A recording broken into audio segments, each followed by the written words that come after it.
जिस तरह से ए ने आपके विरुद्ध एक केस रिटन में यानी कि लिख करके फाइल किया है, उसी तरह से आपको उस केस के जवाब को भी रिटन यानी कि लिखित रूप में देना होगा। इसको आप जवाब देना भी कह सकते हैं, रिप्लाई भी कह सकते हैं, WS भी।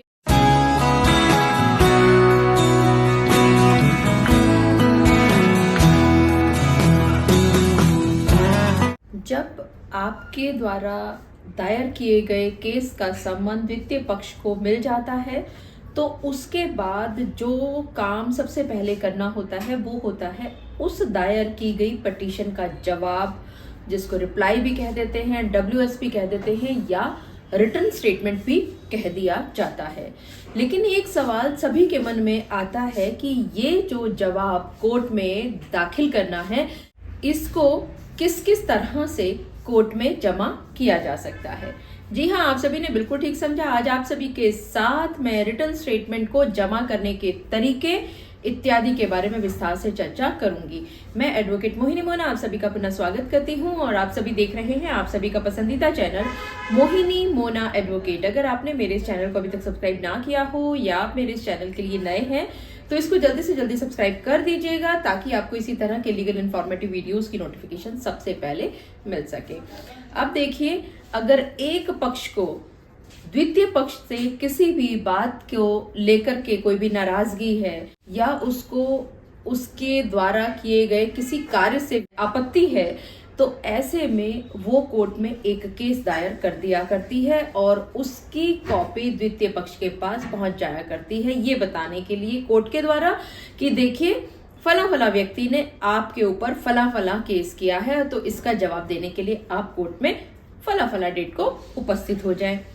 अब यहाँ जो सबसे पहला सवाल उत्पन्न होता है आप सभी के मन में कि ये जवाब कब दिया जाना है। क्या ये जवाब जब आप कोर्ट में उपस्थित होंगे यानी कि प्रेजेंट होंगे तो उस समय पे मुंह से देना है या ये जवाब लिखित में देना होगा। इसके साथ साथ एक और दिमाग में सवाल आता है कि क्या ये जो जवाब है इस जवाब को चाहे लिखित में देना हो चाहे मौखिक देना हो तो क्या तारीख से पहले दिया जा सकता है, कहीं समय सीमा ना खत्म हो जाए, या जिस दिन कोर्ट के अंदर केस है सिर्फ उसी दिन आप दे सकते हैं और अगर पहले भी देना है जवाब या बाद में भी देना है या किसी भी तरह से देना है तो उसका एक तरीका क्या होना चाहिए। तो लीजिए आज के इस वीडियो में आप सभी के साथ इन्हीं सब बातों पर चर्चा। मान लेते हैं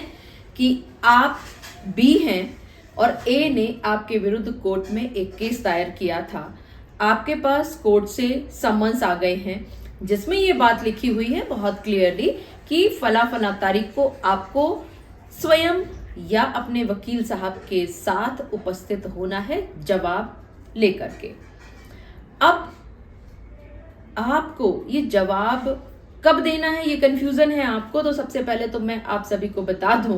कि जिस तरह से ए ने आपके ऊपर यानी आप बी के ऊपर एक केस दायर किया है वो उसने मौखिक नहीं किया है यानी मुंह से बोल करके नहीं किया है, बल्कि उसने एक लिखित केस किया है जिस केस की कॉपी आपके पास आ चुकी है। अगर उसने कोई दस्तावेज उसके साथ लगाए थे तो वो सारे डॉक्यूमेंट्स भी आपके पास आ चुके हैं उस सम्मन के साथ भेजी गई केस की कॉपी के ही साथ।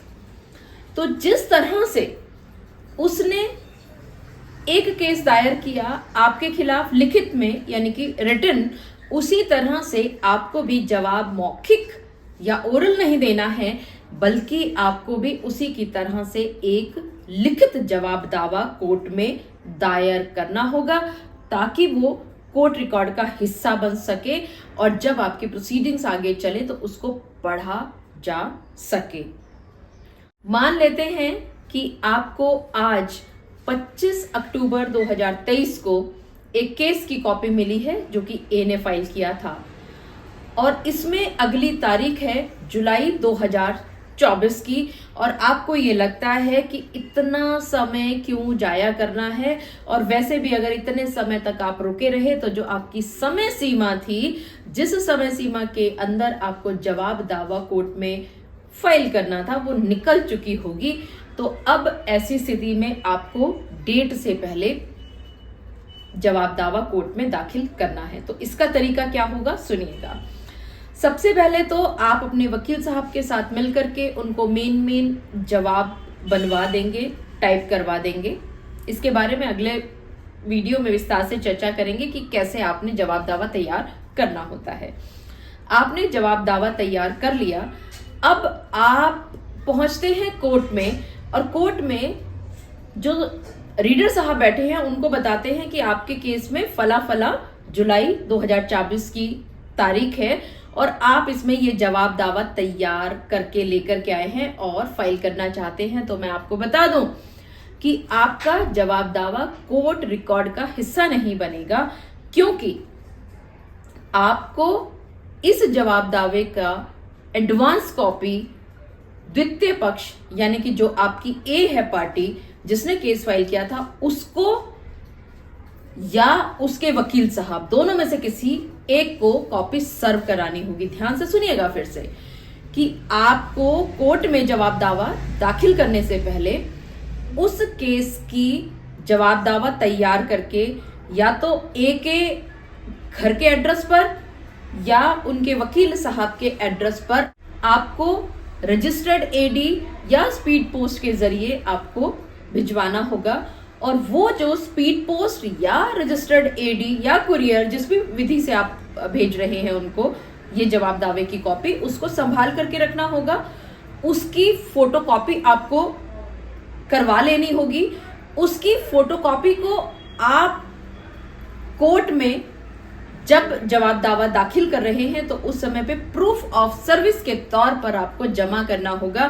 ताकि रीडर साहब आपके जवाब दावे को देखते ही समझ जाए कि आपने प्रथम पक्ष यानी कि ए को कॉपी सर्व कर दी है। और ये रही रजिस्टर्ड एडी या स्पीड पोस्ट या कुरियर की रिसीट, और ये फिर आपके कोर्ट रिकॉर्ड का हिस्सा बन जाएगा और आपको बता दिया जाएगा कि अब आप फला तारीख यानी कि जो आपको जुलाई 2024 की तारीख मिली है तब आप आ सकते हैं। अब आप निश्चिंत हो जाइए, क्योंकि आपने समय सीमा के अंदर जवाब दावा दाखिल कर दिया है। इसी तरह से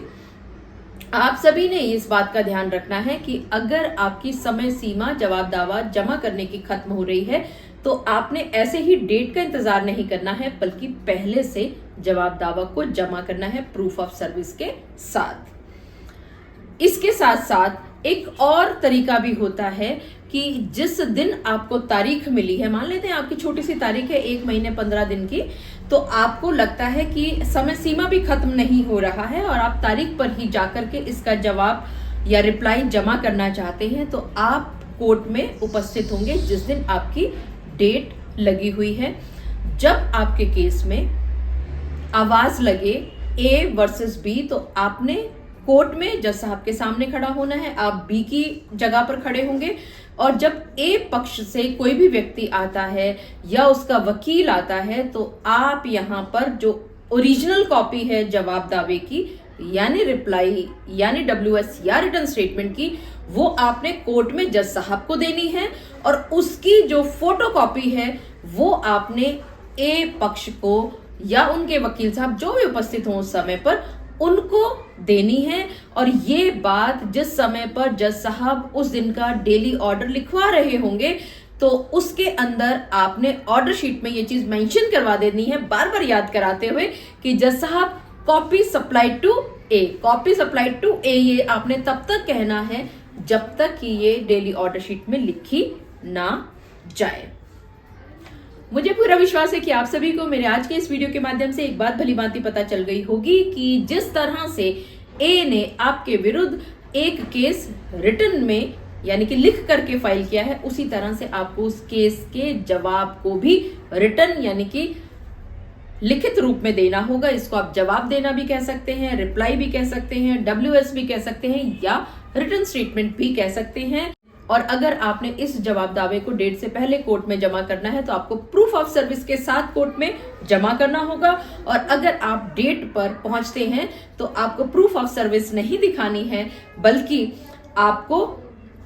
द्वितीय पक्ष को एक कॉपी दे देनी है और ऑर्डर शीट में नोट करवा देना होता है। मुझे पूरा विश्वास है कि आप सभी को मेरा आज का वीडियो भी बहुत अच्छा लगा होगा। अगर आपको मेरा आज का वीडियो भी अच्छा लगा तो इसको लाइक, शेयर और कमेंट करना ना भूलिएगा। और हाँ, अगर आप मेरे इस चैनल के लिए नए हैं तो इसको जल्दी से जल्दी सब्सक्राइब कर दीजिएगा, ताकि आपको इसी तरह के लीगल इन्फॉर्मेटिव वीडियोस की नोटिफिकेशन सबसे पहले मिल सके। अपना और अपने परिवार का बहुत अच्छी तरह से ध्यान रखिएगा। Thank you, take care, bye bye.